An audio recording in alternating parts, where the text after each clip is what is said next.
Нұрсұлтан қаласы 86-шы мектеп гимназиясы 2-ші сынып оқушысы Тұрсынбекұлы Бейбарыс. Абай Құнанбаев. Қыз өлең. Ақ киімді денелі, ақ сақалды, соқыр мылқау танымас тірі жанды.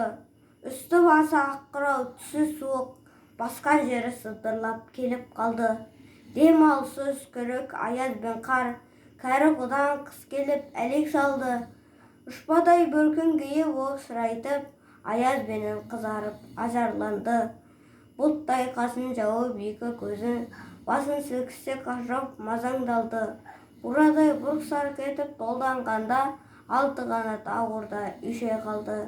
Әуес көріп жүгірген жас балалар, беті қолы домбығып үсік шалды.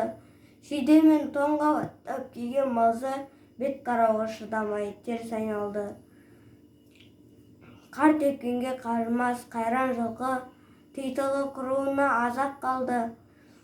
Қыспенен бірге тұмсығын салды қасқыр, малшыларын қорғалдырмай ит пен малды. Соныға малды жайы күзетіңдер, үкі өлтірмес қайрат қыл босқа малды.